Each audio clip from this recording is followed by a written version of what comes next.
I was a busboy. I was just doing dishes, running the dishwasher and, busting tables. And he's like, I've never seen anybody have so much fun busting tables and washing dishes.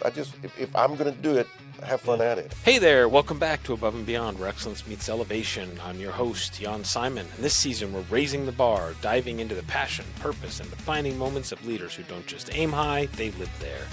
Big ideas, real stories. Let's get into it. Today, we have Steve Alexander. He's known for his engaging presence, authentic leadership, and a personal motto that says it all. I'd rather take years off my life than take life off my ears. A passionate golfer, former bowler, and dedicated cigar enthusiast, Steve brings curiosity, energy, and real conversation wherever he goes. With over 20 years of experience in operations and talent leadership across industries like healthcare, manufacturing, retail, and hospitality, Steve currently serves as a talent acquisition relationship manager for TE Connectivity. He's also the co-founder of Recruiter Pro 360, a boutique recruiting firm built on high-touch relationships and scalable talent solutions. Grounded, experienced, and refreshingly real, Steve's perspective truly resonates. Welcome to the podcast. Carry around with me just to intro me. Yeah, right. We'll just start it out. So, how are you doing? Doing well. Good. Well, I appreciate you coming on. I appreciate you taking the time and being subject to my line of questioning. Right. So, let's start with the early years, as we do on all of our podcasts. Tell me about young Steve. Where'd you grow up? I was in East Texas. Before I got here 8 years ago, I was East Texas my whole life. Okay. And so born in Sulphur Springs, Texas. So I thought that was really east. Then we got even more northeast to a little town called Detroit, Texas. And I usually have to say what's around it because not many people. I was going to say, is that like Houston area or is it further east? No, it's North and east? Northeast of Dallas even. So right up on the Red River corner of the state. Almost by Louisiana then. Yes. Pretty Okay. close. Yep, get over there. And so I say that's, where I grew up because I started there 6th grade. Oh, wow. 7th grade. Okay. And went through high school there. So it was my formative years, I guess I'll call them. Okay. So because we had Mike Uper on the podcast and he grew up in Louisiana, in New Orleans area, how do you say B-O-I-L? Boil. Boil. Bowl. I Bowl. Say. It Okay. almost smells like you would think if you saw it spelled like I say it, you'd think it was bull. Yeah. Well, it's funny because every time Mike says it, he's like, yeah, let's have a crawfish bowl. Yeah, right. Bowl. Right. So anyways, I just was wondering. So you grew up in Northeast Texas. Family? Brothers, sisters? Yeah. So I have two half sisters, one half brother. Got a brother and a sister, and several steps. Oh, wow. But really growing up, I grew up with my younger brother, a little bit of one of my older sisters, and a stepbrother. Really for growing up wise. Okay. Everybody gets along. There's nothing like that. Yeah. But growing up in the house, my younger brother and I were the type when we were always together. Okay. My parents went through divorce, and we Yep. both moved with mom at times, dad, So, Gotcha. But it's really, as far as who I grew up with, my little brother and my stepbrother. Gotcha. As you were growing up, what am I trying to ask? I have like 4 questions just run through my head all at the same time. With regards to growing up as a young child, obviously your parents went through divorce, so it's kind of jumping back and forth. Were you into sports, more playing around with the neighbor kids, out hunting? What was it that drove you during your younger years? Sports and hunting. Okay. My dad coon hunted, raised Walker coon hounds, and so did that with him some. And with where we lived, a heavy deer populated county, Okay. so deer hunted. But sports, in a small town, like I say, Detroit, Texas, literally you hear people talk about a place where there's more cows than people. Yeah. It was that for sure. Okay. I graduated with 19 people. Oh, wow. In my graduating class. At that time, the city limit sign said 351 people. And it's just a ranching community. Okay. And so, but you didn't get to play one sport because, there was times on the sideline there was just 13 football players. Yeah. So you played everything. Yep. Didn't say I was good at all of it. I gave tennis a try because we needed another tennis person. You were better than some of the other kids at school. Yeah, better than some of them, right? But used to they always ask. Now they ask your percentage where you're at. Back then, when you're filling out college applications, you check a box if you're in your top 20. I got to check it every time. Because you're like 19 kids. Yeah. That's funny. It's funny because I grew up in I considered a very small town, but there was like 5,000 people. You ask my dad, he'll say there were 6,000. It's like, I don't think there were 6,000 in the entire county, but Yeah, right. okay. But, depending on when the welfare checks, because it was a county seat, so it was like welfare checks were distributed. We'd have, more people in town than before and whatnot. But yeah, the small community, you have the opportunity to play multiple sports, but it's almost like if you're an athlete, it's kind of expected that we need warm blood. And I think, our high school football team, we might have had 25 kids, and they'd let the freshmen suit up with us just because we needed. We needed to show up with some kind of intimidation coming. Yeah, up with us, right? exactly. They may never play, but we need them to look like they're going to be out there. So. So what was the name of the town again? Detroit. Detroit, Texas. Not Detroit. It's Detroit. Detroit. It's out there. Yeah. Detroit. Yeah, right. Detroit, Texas. Friday Night Lights? Oh, yeah. Big time. And it was my favorite sport, football. I love playing football. I was better at track. Okay. I was horrible at basketball, but I always gave it a try. We didn't have a baseball team until after I graduated. Like I say, I gave tennis the run, like I say, But yeah, Friday night was the thing, right? Okay. It's as true as you can't exaggerate Texas high school football. I know people can say it, yeah. Until you experience it, even the small school I was at, it's the thing. Really? Yeah. That's crazy. Was there somebody in that time frame, like when you were going to school, growing up, playing sports as a young, we'll call it young child, that really had influence on you? From the sports perspective? Yeah. My dad was way into sports. Okay. He was never forced to, you're going to play this, you're going to do that. But he was at everything. And, I when I give example of how Dad was in and at everything, I was running a track meet in Munster, Texas. And it was sleeting. It was so cold. And I ran the first of the day and the last day. So I ran the 2 mile and the mile, right? And I was running the 2 mile, and it was just ice, sheets of ice falling, and we're still out there running track. And I couldn't run in leggings. A lot of people wore them. I had to be in shorts and a tank. Yeah. And there was no one around. And I was just, why am I out here? Right. You're starting to wonder, it's 8 laps, right? So, I'm on lap 5, and you're wondering, do I just stop? I don't think anybody would blame me for doing that right now. And then you didn't see anybody in the stands, but then I heard my dad holler, "Go, son, 3 to go." And you heard that voice, and it was just, you're warm, and that's awesome. That's how he didn't miss anything. That's awesome. That's really cool. After high school, did you go off to school after college? Yeah, I did. Went to junior college. Okay. Then I took some online classes other places, but I was going to, when I graduated high school, we were building in Texas, in Waxahachie, they were building a super glider. I was very, very into physics and nuclear physics especially. And so that's what I headed to college for. Okay. And then it got shut down. Oh. And, it's funny, I could still finish school. I finished with my associate, and then I was going to do a bachelor's, and then got to working, just doing life. Yeah. But I enjoyed the college that I did do. Wish I'd have done the 2 more years. Yeah. Did you do any sports or anything in college, or was it really just academics? I gave it a try. Okay.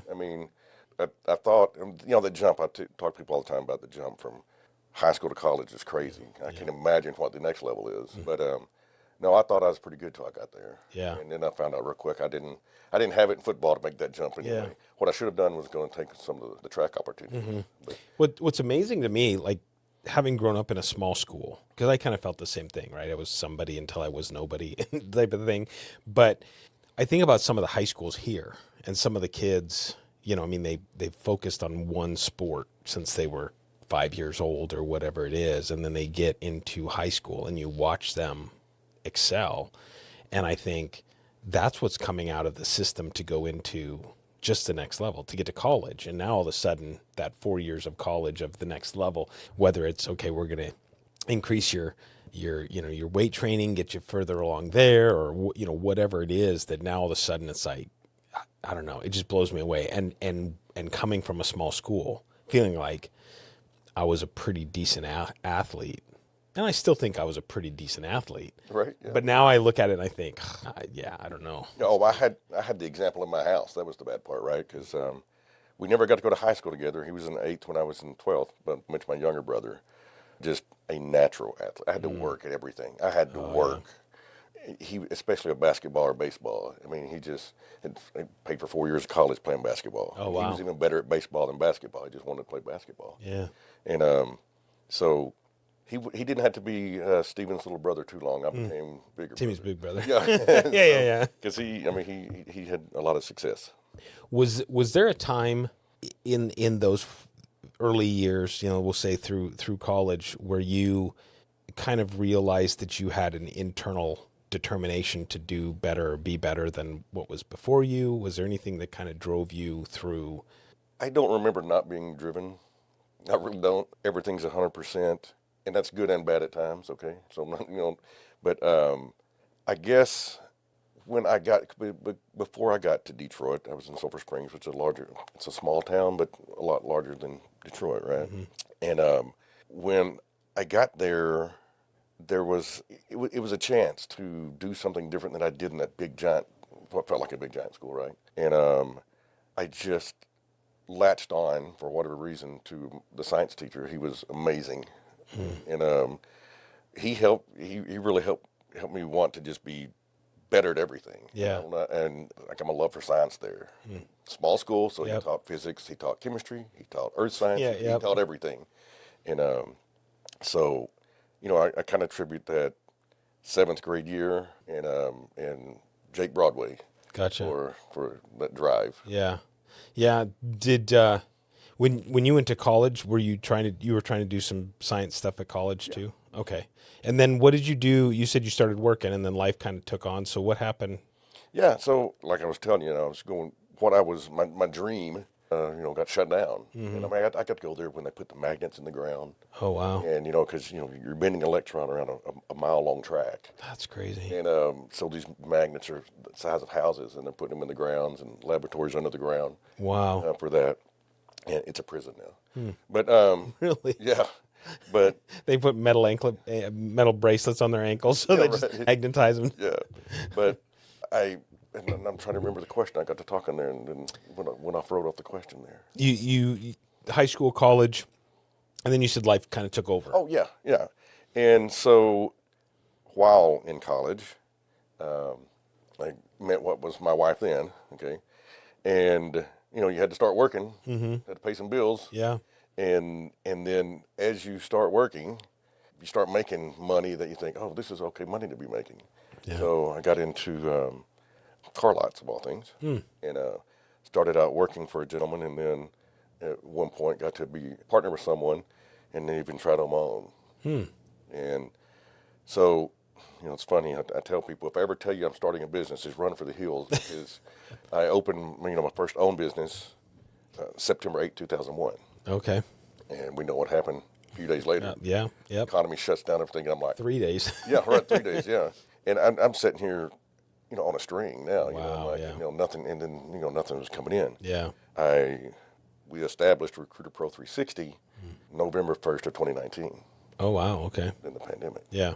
So if I ever say I'm opening something, just get out of the way. Yeah. Something's bad. You do you. I'm right. Going this way. Yeah. But yeah. So got into that. It took me longer than many to figure out what I was going to do when I grew up. Yeah. And did you figure that out?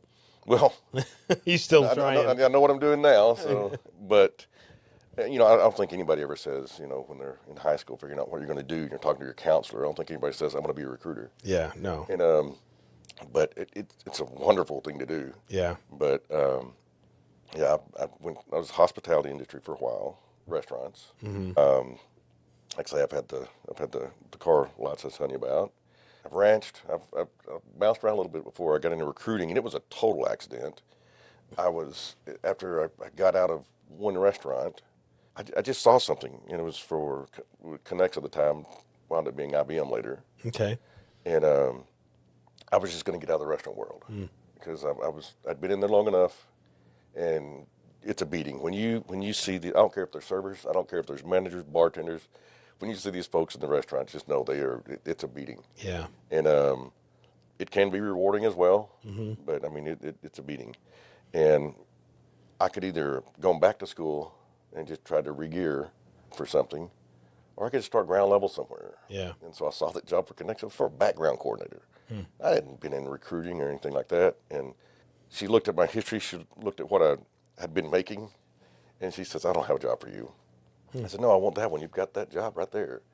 And it was a huge pay cut. Okay. You know? And I told her then, I said, I mean, they're going to go spend a fortune to go back to college and retool. Yeah.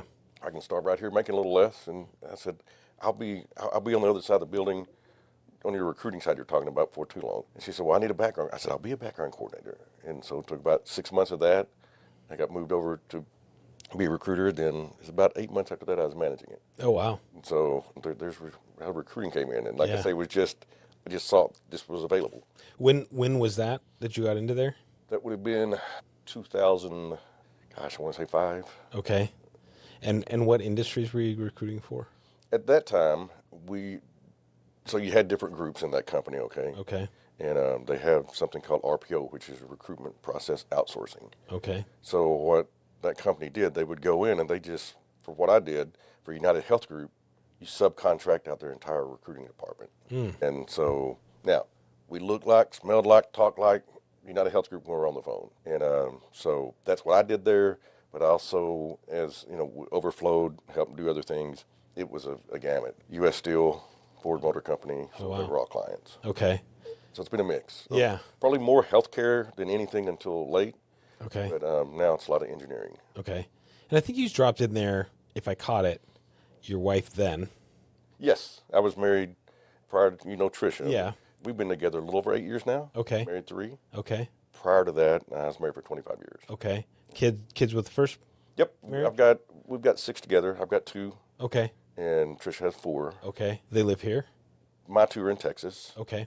The other 4 are here. I'm going to mess this up probably, but I know 21 to I think 32. Oh, wow. But I get, I got 2 dates. I got Trisha's birthday and I got her anniversary. If I can get those down, all the other ones are bonus. Well, I hate to say this. I got Christine's birthday down, but I forgot it this year. I didn't forget it. I remembered it up until the day. Yeah, right. And then it was like the plan fell out of my head, so it was not good. But grandkids? We have 2 on the way. It'll make 6. Wow. So Oh my gosh. it's That's crazy. That's awesome. yeah. We had 25 was busy, and we've had some health issues within the family. Okay. But other than that, 2 weddings, Wow. now 2 pregnancies. So Boom, boom. yeah. So as busy as 25 was, I'm sure 26 will be pretty busy too. Be more, yeah. Yeah. And that'll give you the six grandkids. Right. The 2, both girls. So when you were in Texas, talk to me about the ranching stuff, because Yeah. that kind of intrigues me. Yeah, so we had a smaller, we called it ours, ranch-wise, but then we had a gentleman that I was friends with their family, and he came in and started buying everything up out there, right? And so he asked me to work on the ranch, and at that time I was actually living in Athens, Texas, as a youth and family pastor, and when I talked to him, because my wife was going to go through nursing school. Okay. I was trying to figure that out. Youth and families pastors in a small town didn't make much. And he gave me a nice offer, provided a house, provided a truck, a consolidation loan, everything. Oh, wow. And so that's when I got in. It was a little more serious ranching. Cattle or? Yeah, cattle. Okay. About 5,000 head. Okay. And oh yeah, there's another one of those fun lives. I mean, but it's work. A lot of work. And but there's days that you go. I love people. Okay, I'm sure we'll talk more about that. But there are days you're like, man, just give me some cows. Yeah. It's funny. I when I was in college, I worked on a thoroughbred ranch. So I worked with racehorses. And when I say I worked with racehorses, I cleaned up the shit in the stall. Right. Yeah. that was my job. Somebody's got to do that. Yeah. Right? But I mean, and I fought forest fire for 6 years and all that stuff. But there are definitely days where it's like just to get on the tractor, Yep. drive it over, muck the shit out of the stall, drive it up, dump it out, and you just, I'm going to say it's a methodical thing, but it's really, you're just in your head and you're just I'm sure I was having conversations over and over about different things, but Other it days was nice. The other days you want to be on the tractors cutting that huge hay field that's going to take all day. You know? Yeah. And you're just on your own head all day. It's Yeah, nice. just going and going. And bowling. Yep. So tell me about bowling. When did you get into bowling? Well, when Was there a bowling I alley was a that bowling, was like the hangout? I was a bowling brat. My parents both bowled. At one point, managed and/or owned 3 bowling alleys out Really? in East Texas. And You or your parents? parents. Okay. Yeah. And so always in there, and then just in doing that, finally drill up your own ball one day. I was little. I couldn't tell you the age, and got into it because I was in a bowling alley all the time. And then my dad this was in Mount Pleasant. They would, well, even in Paris, but they'd lock the doors and start gambling, and they'd let you know you don't get out until Till we're done. we're done. You're locked in here. You're locked in. Wow. And you didn't have computers then to keep the score. They paid somebody like some 10%. Yeah. It didn't matter what the pot was. If it was $10, I got $1. If it was $100, I got 10. Wow. So you just keep score. And that's when it gets in. You're like, wow, why am I bowling for money? Yeah. And then you get in leagues, and then you start doing that. Had opportunity and chances to go bowl some bigger and better things. Chased it around for a while. Really? Yeah, and it was a blast. Got to bowl. I feel like I was kind of sandwiched between some eras in that my heroes in bowling were obviously before me, and then some of them that are bowling now, I'm like, gosh, I wish I was doing it now and bowling with them. Yeah. But I got to bowl with some great folks and do a lot of travel with it. And That's cool. So it was fun. It's a good time. It's I think it's like anything that you get into and get good at becomes very enjoyable. Yeah. I still don't know why I enjoy golf. I'm not good at it, but I enjoy getting out there. It's always tomorrow. Yeah, right. It's like always. I there is this thing, like I feel like I should play better than I play, and I'm just like, God, and then you hit good shots, a couple good shots, and you're like, okay, I'm pretty good at this. It's like, that feels good. Man, I would love to I'd love to string together my long game, my mid game, and my short game. Yeah, but just you'll be ready to never going to play again, and then you get that birdie. Yeah, I'll get a hole in one. That'll be my thing. Like, I've been playing since I was, 15, 16, I think. Never hit a hole in one. I've come close, but never hit a hole in one. I've come close. I've played for about as long. Yeah. Just no, I haven't got there yet. No, it's like something about par threes, you get on them and you can't hit a wedge. Yeah, right. A short iron. It's like, come on. So if I get mad, I'm getting beat down on the course. I'll just start talking about, we'll go bowling. I bowled 300s. I don't have a hole in one. I bowled 300s. Yeah. that would blow me away. Like, I've never seen anybody bowl a 300. I played in a league for a little bit. Not that I'm good. I mean, I think I average 120 or something like that. It's like, 'cause I'm not good. I'll string together a couple strikes and then it's like, the rest of it's just crap. But there was a guy that would bowl in the same league that I was in, younger kid, that would come out, and I feel like almost every night when we were out there bowling, he was so close. Like, he'd get down to the last couple frames, and then it's like he'd split or something. Yeah, the nerves come in. Yeah, it's like, oh my God. It's like everybody in the whole place is stopped and watching him, and then he'd split or something. And you bowl at the national tournament, right? And it's the largest bowling tournament the world has. It's an amateur tournament. Mm-hmm. Pros can get in. You can have up to 2 pros on a team. Okay. But it rotates to different convention centers, but once every 3 years, I think it is. There's only one bowling stadium in the world that's in Reno. Oh, okay. And so it goes through there every 3rd year. But when you get up there, if you get your front 9 strikes, you're in a stadium, and there's 100+ lanes. They stop everybody, set cameras up. Oh, jeez. I mean, you're already... Talk about the nerves. Yeah, it's like, oh, yeah. It's already bad enough that I'm going to gutter ball this thing. You bring all these people around. Yeah, I'm definitely gutter balling. So yeah, it's crazy. It's fun. That's insane. How long did you bowl? Or, I mean, I'm assuming you still bowl. I haven't thrown a competitive ball in years. Okay. As far as really getting out and being competitive, I had 2 different breaks in that. I bowled for a while when I was in my 20s, and probably most success then. Okay. And travel and getting to win some tournaments and things. And then we moved to Athens. I can't even tell you. I was probably at 5 to 7 years where I didn't bowl. And then just one day, I was driving by the bowling alley, decided to pull in, and then there I was back at bowling. That's like me in golf. I didn't play for over 10 years, probably. Oh, yeah? And then I joined APN, Right. and it's like all of a sudden I'm golfing every third day. Yeah, Like right. all of a sudden it's like it's back in my blood. Yeah, no, it was crazy. I mean, I literally just stopped playing golf for the longest time, and then all of a sudden I picked it up again. So, what in the bowling world? We'll stay there for a second. What made you get out of it? Was you just burned out? Were you just Maybe a little, but also it wasn't a real conducive lifestyle for a marriage and 2 little kids. makes sense? It just wasn't. I Yeah. mean, you're on the road, you're traveling, you're if you're not traveling, you're the local center, because I mean, you're not gonna maintain a very good game and stay at the top of your level bowling less than 100 games a week. So you're going a lot, and that kind of did that. Yeah. And gosh, I went out, and it's so frustrating because I don't know what else to compare it to, because I'm not good enough at golf that my clubs matter a ton. But it's frustrating to go out anymore when you don't have your own equipment and your own everything. Yeah. And we went just recently, and I mean, it was horrible. I'm getting beat by everybody. Yeah. But you're used to getting up there and being able to do a certain thing, and those Yeah. the house balls don't do it, and then you're like, I'll drink another beer. Let's go. Yeah. You know. Yeah. I always. Yeah. Anyways. Again, I like to think I'm better at things than I really am. Get lucky every now and then, have a great shot, and then it's like, I don't know. But you were married for 25 years. Right. Okay. In that, what were you doing for work in that time? You were at the Recruiter at that point? I've done some. No. Just kind of all over. like You I were the say, ranching. I've done. Yeah, I did Bowling. that at that time. Gosh, I was a PT tech because at one time I thought I was going to be a physical therapist.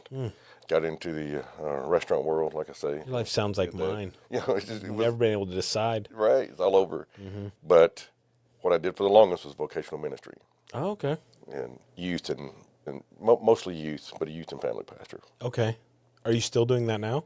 No, actually, looking at me and another friend from at Cigar Lounge I go to, I started a couple cigar churches. Oh, interesting. And, we started it back in Texas, in Allen, Texas, at a lounge we frequented there. And 3 of us got together. I want to say it's 3 of us started, Travis, Steve Harpo, myself. There may be one more in there at the time, actually. And we just said, we're going to meet on Saturday mornings. I think we did 1st, 3rd, and 5th if it came up. Gotcha. Saturday mornings. And it was men only. Okay. We took a little heat on that for a minute. But No offense to the women out there, but it's crazy to me, and I'll say this because nobody does. Yeah. You can have women's book club, and Right. nobody shakes a fist at it. You say, I'm going to have a men's book club, and everybody's up in roar. yeah, well, Wait a second. my deal, our take on it was this. We wanted to get men to open up, talk. And I mean, we had some serious, we were started having, 20 plus people there. Wow. And I mean, men in tears, men angry, men healing. And one woman walking the building. Just shut it off. Shut it down. Just tight-lipped. just pride. Not saying it's the woman was the woman's fault. No, yeah. Pride. Whatever. Well, I think it's society, though, a little bit. It's an expectation. I think about myself. I'm quite an emotional person, and within my realm, it comes out. There are definitely places where it's like it starts to come out, I'm disappearing. It's like I'm like, okay, I got to remove myself from this situation because I can't allow this to happen. Yeah.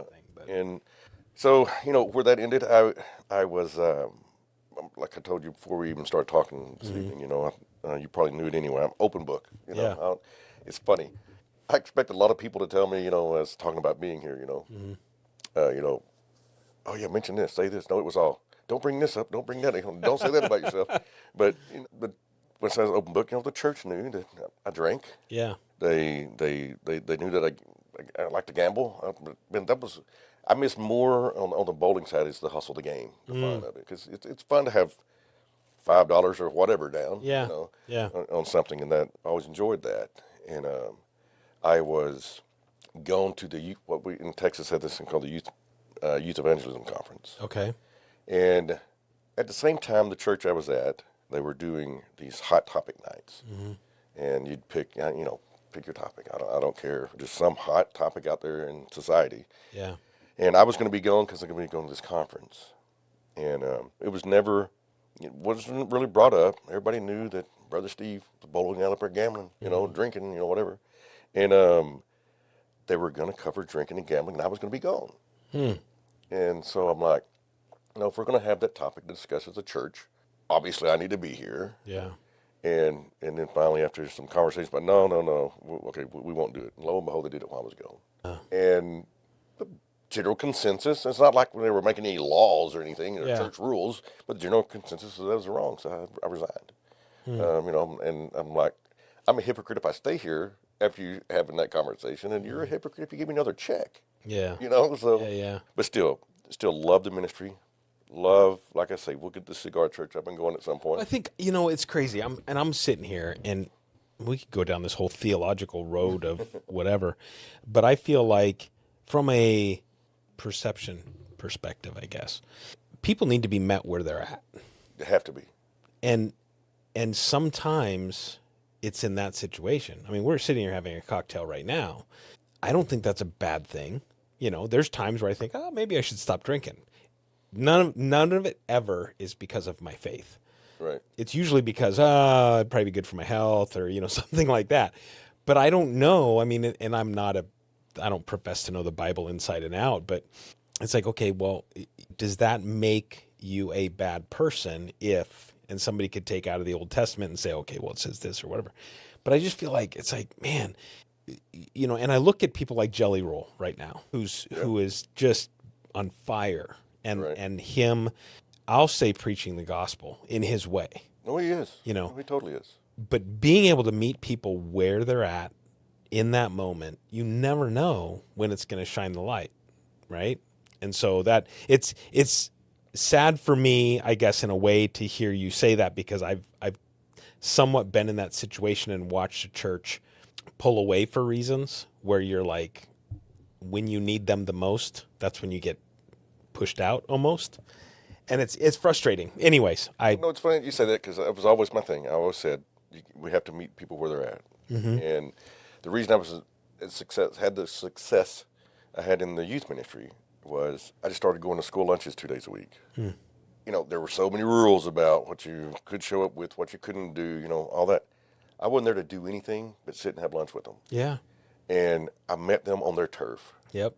And all of a sudden, they'll come to the church. They would come out on Wednesday nights, for that, and they would come to where you were. Yeah. It's like you went to where they were. You met them where they're at.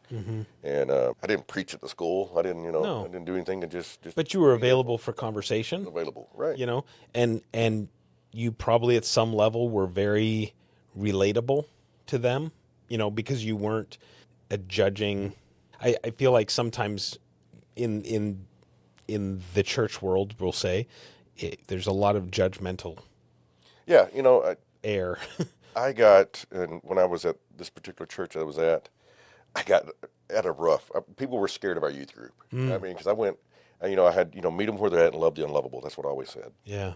And I did have some rough kids. Yeah. And but I wouldn't try. I wanted them.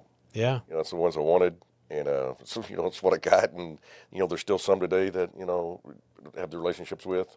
Well, and I was just going to say that, because I mean that you think about it, and I asked the question earlier. Anybody have impact on your life at some point? You said your dad, but of those kids, I mean, you may be that to them, right? Be able to be a positive light, a influence, whatever it is, to be able to say, okay, well, I'm going to make this decision because Steve may be watching, or not necessarily even Steve may be watching, but there's this whole thing where now all of a sudden we get what type of impact, what type of influence have you had on those kids that you don't even know about, or that you do know about, that would just be, I mean, I don't know. I mean, I think we do need to be less judgmental, although it's very easy sometimes when you see people.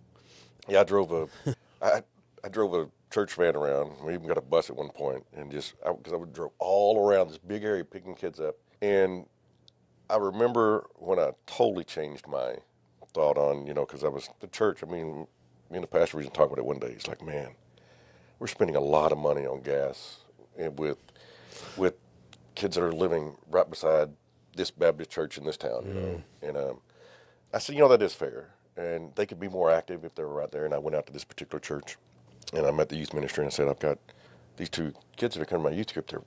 They could walk to here. Yeah. And a youth minister said, yeah, they came here. They don't really fit in with our kids. And, that's when I said, I said, you know what? You're probably right. Yeah. You're probably right. Yeah. I just keep coming and getting them. And, so like I said, I had some rough kids, but yeah. I don't know why I was drawn to that. I was just drawn to that. Yeah.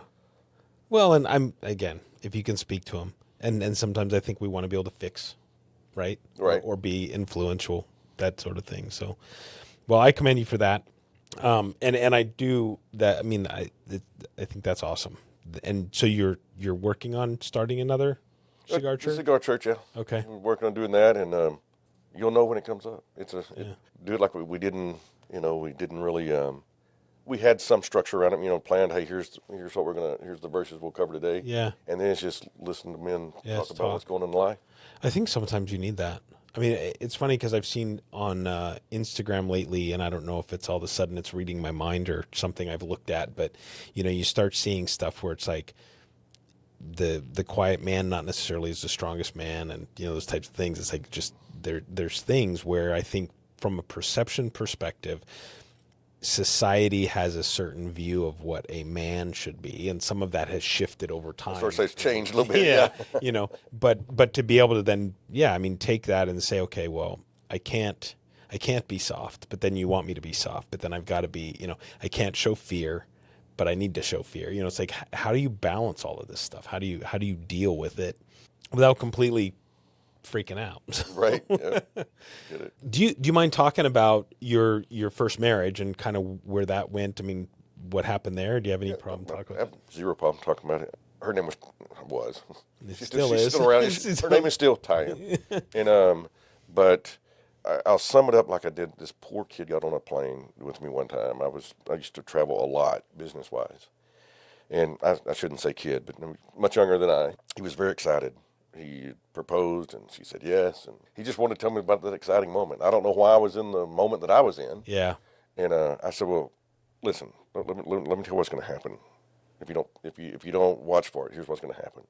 I said, you're gonna get married. It's going to be happy. It's going to be wonderful, and then you're going to start trying to have the nice house, the nice car, the 2 kids. You're going to be distracted from everything. Yeah. And then for 18 years, you're going to raise those kids. You're going to try to buy the better house and the better car. And then all of a sudden, those kids are going to leave the house, and you're going to sit across the table and go, I don't know you. Yeah. And I always say we didn't play well together. I mean, we had some great times. Yeah. But we didn't play well together. And I work hard, but also play hard. Gotcha. And I think ultimately that's what it was for me. Yeah. Like I say, we get along now. We talk well now. We really always have. And just when I say that, one thing Trish and I do, we play very well together. That's good. We have a blast. That's we awesome. play well together. And I always say we can. It's easy to get busy building an empire and destroy a home. Yeah. Totally. And that's what I was. That's the mode I was in. Building the empire. Yeah. Having the right job, doing the right thing. Yeah, I was the same. When I was younger, it's interesting because I think about my whole focus when I was in my first marriage, and not whole focus, but you get into that rat race. And for me, it was always my parents didn't have a lot of money. My dad was a teacher. My mom worked basically, we'll say minimum wage jobs, but they weren't. I mean, she didn't have her degree, right, but she worked in professional jobs. She worked in the school for a while. She worked at physical therapy for a while, but never really, we never had a lot of money. So my growing up, after I was like, I'm always going to be able to give my kids more, right?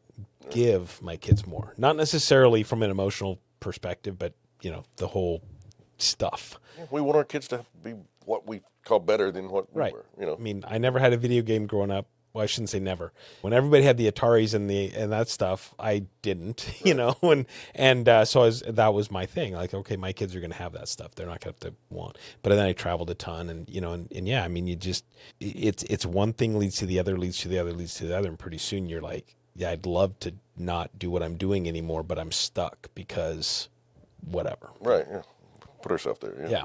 So was there a point in time in your life where you've gotten to that? I mean, you started the business. You left the accounting agent, or not accounting, the recruiting agency that you were with. Mm-hmm. Did you leave them to start your own? Well, I was told in July or August that my job was going to be ending, and she said, I just want to let you know, because they were just reorganizing, doing some different things, right? And so I had some ramp up time while I was Gotcha. still working there, and to start Recruiter Pro. Okay. So yeah, it wasn't just a snap off and and on. At that time, I was like, gosh, I don't want anyone being able to come in and have that conversation with me again. Yeah.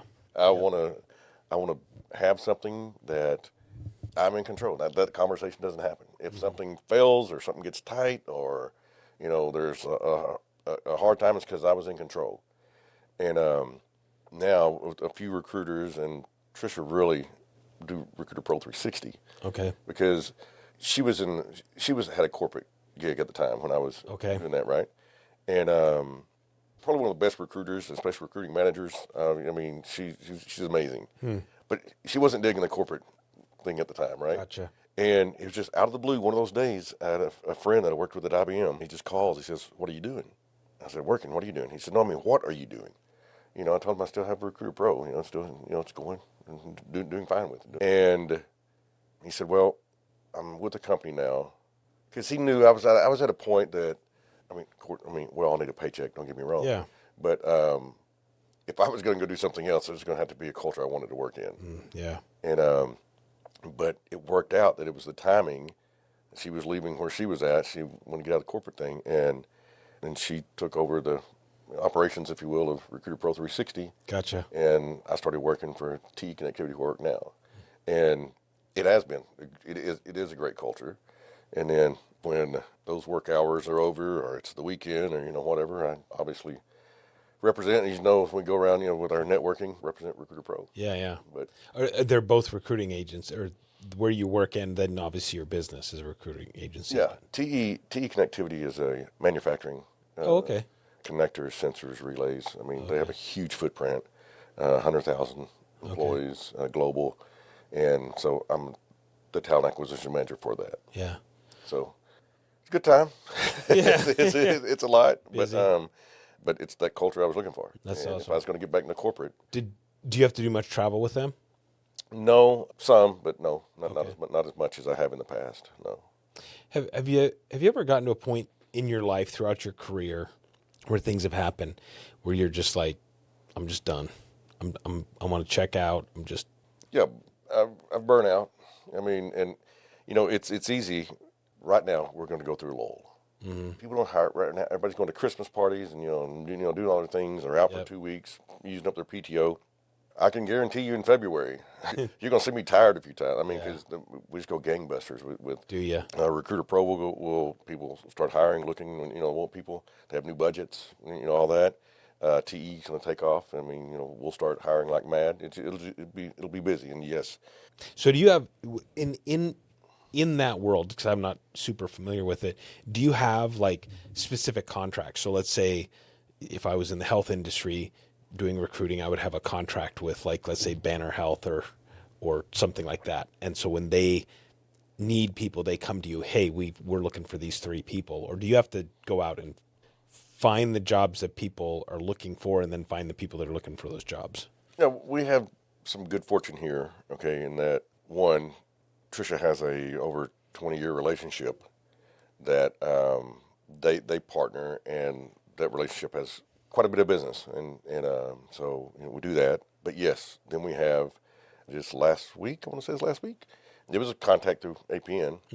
We've hired a nurse for them, and now they're looking. Just give a call. Hey, I need a palliative care doc. Oh, nice. And so yeah, that's a lot of what it is. Yeah. And there's just different structures, different way of doing things, and we're even looking to evolve even a little more. So the norm is, hey, you tell me I need an engineer, I need a doctor, I need a nurse, I need a whatever. and you just have a contract, 25% of their salary, Gotcha. the first year, First year. salary, boom, paid, done. But we've also catered some things to people's like, I can't, I can't just hit with a $30,000-$40,000 fee. Yeah. What can you do? And I say, we'll just draw this out month over month, Mm-hmm. and guarantee X amount of months, and we just do that for them. So we're looking at different packages. Is all of the hiring that you do, or all of the recruiting that you do, for long-term placement, or do you do short-term placement stuff too? We've pretty much kept it long term. Just Okay. when you get in the short term side of things, you're kind of managing those people. And, Okay. and for people. Because there's plenty of folks out there that do that. You need somebody for 90 days, or you need somebody for 180 days, or you just do some part time. Don't know when the contract's going to end. They'll do that, but it's a whole different beast. It's not better, it's not worse. It's just different. And we're usually get the hire, go on to the next hire. Gotcha. Going from corporate to being an entrepreneur, or back the other direction, because you've now done both. Right. I would still consider you an entrepreneur because you still have the business with Trisha, but obviously you've gone back to work.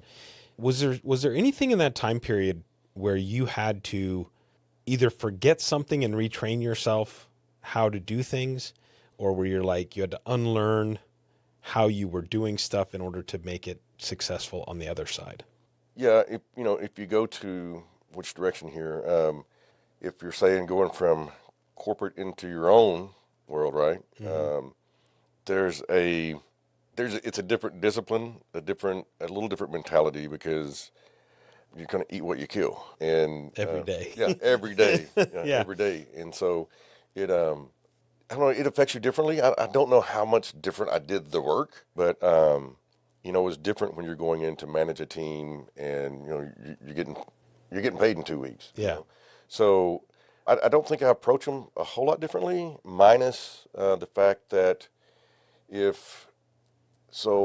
when I look at TE, my clients are internal folks. We work for the same company, and so you get a little more liberty and leeway than you do when your client XYZ out here, and you may address things a little differently because you're keeping it.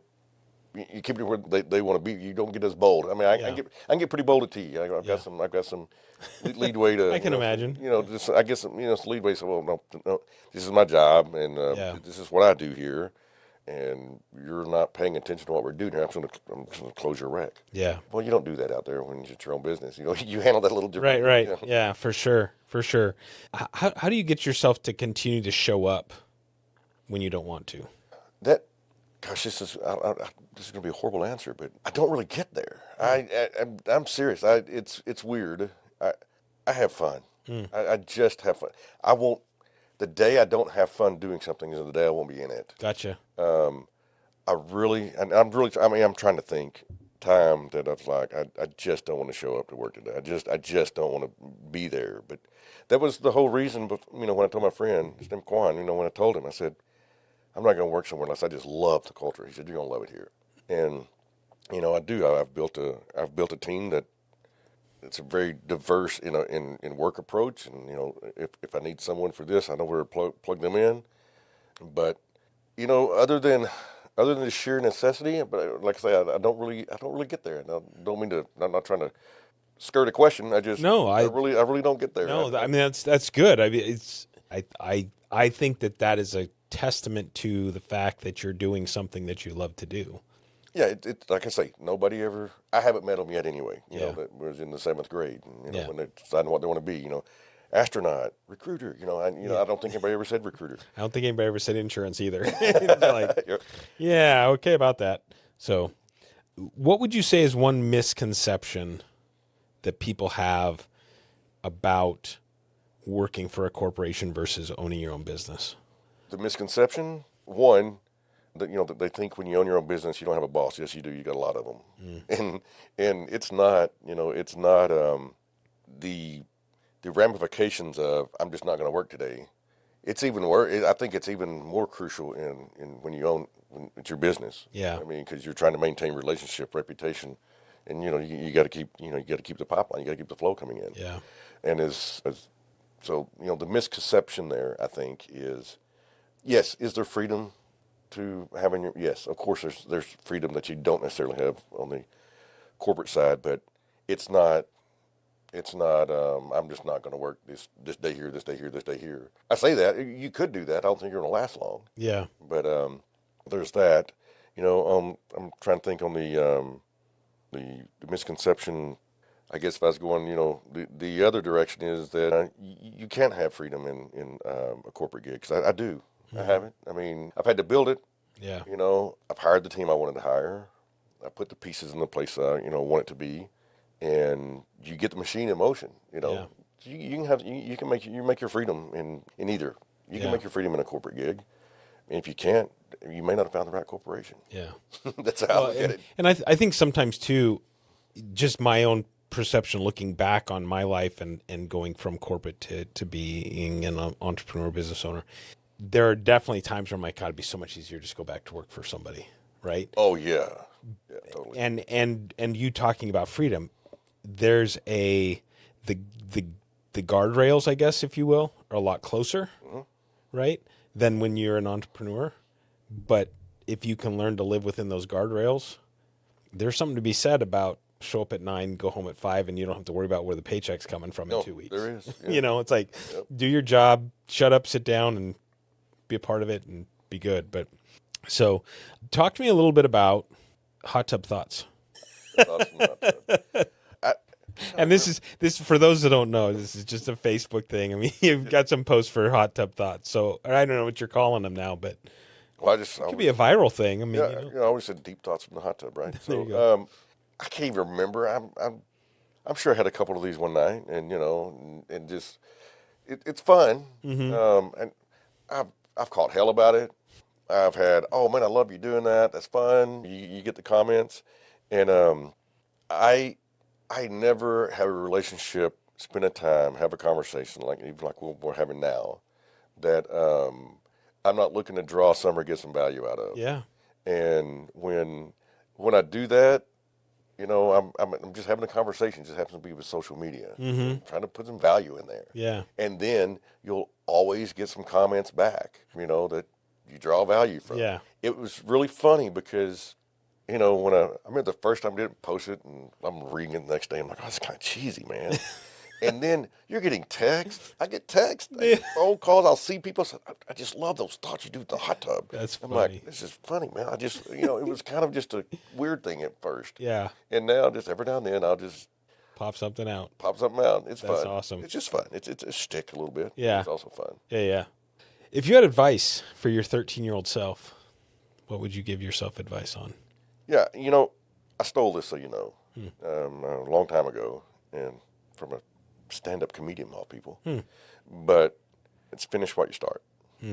And that was it was Ron White. I mean, he was talking about his relationship with Dr. Phil. Oh, okay. And that was mentioned in there, and why he made a big punchline out of it. Finish what you start. It's such a simple few words. Yeah. But if I look at any disappointments in life or successes in life, it usually comes down to, did you finish what you started or not? And so that's, I don't know, that's kind of my thing. Yeah. You already saw, the one liner there in the bio. Yeah. Where did that come from? That's interesting. A country song. Is it? Yeah, it's a country song. Oh, okay. I forget who sings it, but maybe not always to Trisha chagrin, right? I mean, I live. Yeah. I enjoy it, and I'd rather take, it says I'd rather take years off my life than life off my years. I mean, yeah. I say work hard, play hard, and sometimes that's that can be good and bad. Yeah. I just enjoy it. I remember a manager that I had when I was working through college. I worked at a pizza place, Mazzio's Pizza, and my manager at the time, he's like, I was a busboy. I was just doing dishes, running the dishwasher and busting tables. And he's like, I've never seen anybody have so much fun busting tables and washing dishes. If I'm going to do it, have fun at it. This is probably one of those things that somebody gave me advice not to talk about on this, right? But I got in a little trouble one time and had to do some community service for it, right? Okay. And that community service so many hours at the animal shelter. Okay. And I had a blast, man. I mean, we're cleaning shit out of the dog kennels and feeding, you know, and getting barked at half the time, scratched by a cat, you know, whatever. But I had to be there for 8 hours that day. Yeah. What are you going to do? You're going to enjoy it one way or another. And I remember we were halfway through the day. Did this on Saturdays, right? So I was halfway through it, and the lady comes up and she says, "Hey, your hours are up. You're done. You can go home."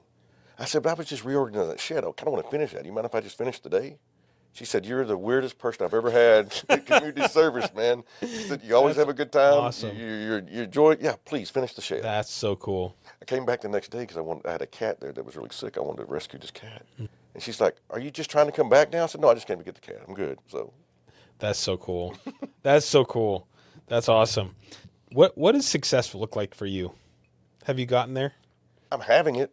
Okay. If that makes sense. I don't want to stop having it. Yeah. But I'm having it. And I answer it that way because I don't want anybody to ever think, I don't want to ever think, or anybody think that, okay, I had success. Done. Yeah. You know? I reached that goal. Yeah. I'm having success. I want to keep having success. That's awesome. Love my life. Yep. I could, we've talked about work some. You know, I've talked about Tricia and I, and we work a lot. We work hard.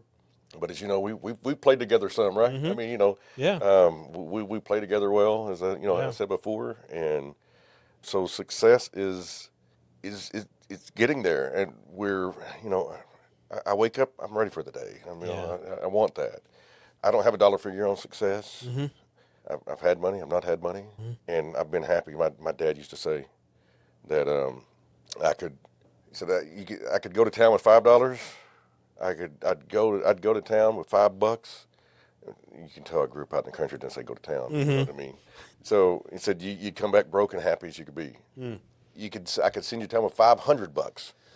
You'd come back broke and happy as you can be. You know. Yeah. And so, I mean, it's just, and so success for me. You mentioned it a while ago. I enjoy what I'm doing. I'm in a wonderful relationship. I just get up every day ready to go. That's awesome. And I have fun. I've been told I say awesome too much, and now every time I say that's awesome, I think I gotta stop. I gotta find a different word. Oh yeah, so what's bad? A friend of Tricia and I, she always says she hates that word, so she's gonna watch this and go, "Man, that guy said awesome a lot." Yeah, it's driving me crazy now because it's been brought to the front of my mind, and it's like I got to think of something else. Talk to me about Recruiter Pro 360. Okay. What industries do you guys work in mostly? And how can the podcast or listeners help you with the business? Yeah, so like I say, I can't think of anything. Not everybody has this opinion in the recruiting world, by the way. Okay, I'd probably say that more don't have this opinion than do. I feel like if you can recruit for one thing, you can recruit for anything. Gotcha. That is not a well accepted comment made in the world that think, no, you're a great clinician recruiter, or you're a great engineering recruiter, or you're a great, whatever. But what we've done most of is, we've done a lot of healthcare. Okay. Nursing primarily. We've got the doctor we're looking for right now, as I told you. Anybody got a palliative care out there? And because of that relationship that Tricia's had for over 20 years, Gotcha. her bestie even, do a lot of solid waste. And so we've got that. Gosh, we've had insurance. Like I say, we'll pick up, we'll give it a try. And I can't ever think that of a time that I was like, oh my gosh, I just can't recruit for this. So, but the thing I would say to put out there is, people think with what we do that it's automatically that big giant fee. I was telling you about. We've worked out many things with folks that, like, if I can't afford to do that, well, yeah, let's talk. Gotcha. There's ways to work it around. My job's like yours, like the doctor out there, like whatever. There's a cost of doing business, of course, but there's also ways to do it that can be attainable for whatever the situation is. And like I say, our wheelhouse is obviously just finding the people.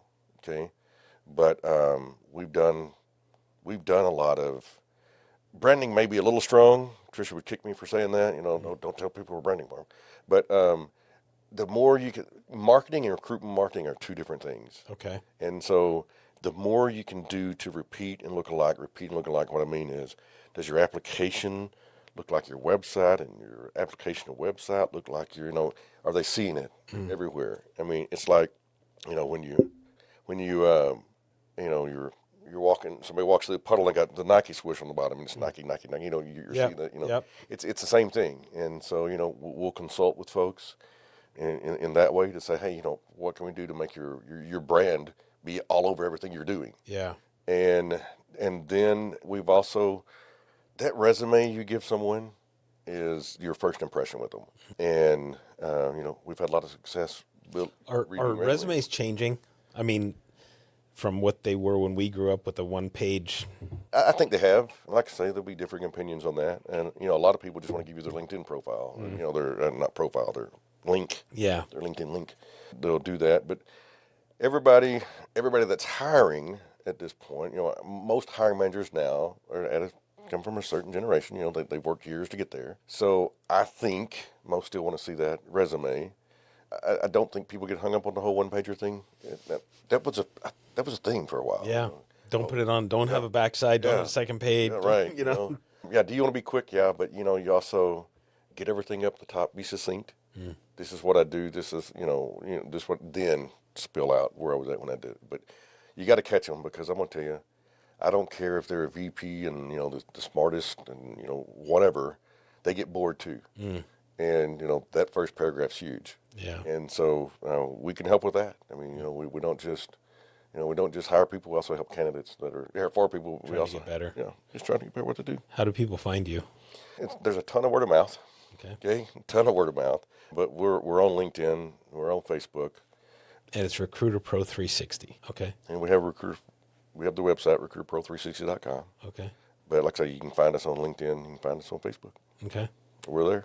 If you had to motivate a gym full of 18-year-old kids. Oh my goodness. Okay. You had 30 seconds. Wow. First of all, it's 18-year-old kids, and now it's only 30 seconds. 30 seconds. They got short attention span. Yeah, they do. What are you saying to them? That's a good one, man. You did the zinger. Man, you took a while. Got to the zinger, huh? 18-year-olds, and I'm trying not to be old here, thinking about how long ago that was. Generation. Yeah. But I think 18-year-olds now want to hear what they can do different to make it. They don't. I think education we know is going a little bit pushed to the side. A lot more skills based versus experience based. So if I'm going to motivate a gym full of 18-year-olds, I'm going to lay out for them a path for their skills, and not having to do it through a degree program and plan. And I just don't think, I think we're headed away from it. And educational institutions have been powerful financial institutions is what they've been. Yeah. And it's finally happening. There's a wave of more and more of managers coming around to saying, okay, I'll take Mary over here with 18 years of hands-on experience versus, Bob had just walked out and he's got a piece of paper when he's done. So if I was going to motivate them, I would try to come up with that thing, and I don't know what that is right now. I would try to come up with that thing that says, okay, here's what you can do to be successful and be successful now, because you mentioned it. They're bored. They get bored just like that. And when I was in the youth ministry and dealt with 18-year-olds, it's a whole lot different than 18-year-olds today. Yeah. Just in that they want it, and they want it now. It's got to be instant. So if you're going to motivate them, you've got, like you said, you got 30 seconds, and you got to tell them what success is, what it looks like, and how they can be. Yeah. Yeah. Well, hey, I've enjoyed our conversation. That was a great time. Anything you'd like to share that I may not have asked you that you expected to share with me that... Oh, that's funny, because, you do driving here. I really didn't do it till I got in the car driving here. I'm like, okay, what's the one that's going to get me? Yeah. No, I don't know. I feel like I like covering, Recruiter Pro. Thank you. Got to do that, but just going down life, and why you're where you're at. I told you, that folks were like, maybe don't mention this, maybe or whatever, and I just when I told you I'm an open book, I'm an open book that may sometimes make someone uncomfortable around me. It's just, I feel like as I've gotten older, I've swayed more that direction. Yeah. Like I'm not going to say I don't care. I obviously care. I care about people. I want everybody to feel accepted and welcome and whatever. But I've gotten to the point where it's like, if I say something that bothers you or offends you? Yeah, example, okay? You're talking about the hot tub, right? Yeah. I was sitting there and something just sparked me. And I made the worst comment. I mean, it was the worst comment. Oh, It was no. late at night. I'd been out, probably had just a couple drinks Yeah. before I got in the hot tub kind of thing. It was a horrible comment. Oh, man, it was a horrible post. And when you're sitting the next day, you're taking it down as fast as you can take it down. Right. It's already in yeah, the... yeah. You've already got people commenting on, wow, that was hard. I mean, just, Yeah. you're like, oh, my gosh, But so it's not that I don't care. So obviously I care, or that wouldn't right. bother. But no, I'm with you. As you get a little older, you do get to where when I say don't care, it's more important to get out there, who you are, what you think, and not be so swayed or knocked around. Yeah, be bold. Yeah, right. So, well, hey, I appreciate it. Thank you for coming on. I do have a gift for you. All right. Which everybody that comes on gets a gift. So, here's your gift. We have a challenge coin that you've gone above and beyond on the podcast. Right. And then we have we've been using these glasses, so you get one of these glasses that actually has your name and 2025 on it. So, Well, that's awesome. Rocks Ink Calligraphy does those for me, and I greatly appreciate it. But I appreciate you taking the time to come on and spending time with me. Yeah, enjoyed it. It's great. So, thank you very much. Thank you. This is Steve Alexander. I went above and beyond. Stories we share beyond the fairways, friendships grow in APN's embrace, opportunities flow. No happy talking, just real deals, authentic connections, the kind that heals. From Palm Springs to Pine Top's Grace, APN's network spans every place. Above Pond Network, we're going above and beyond, reaching new heights. In networking realms, scaling the heights. From mixers to golf, our spirits unite. APN's the beacon, our guiding light.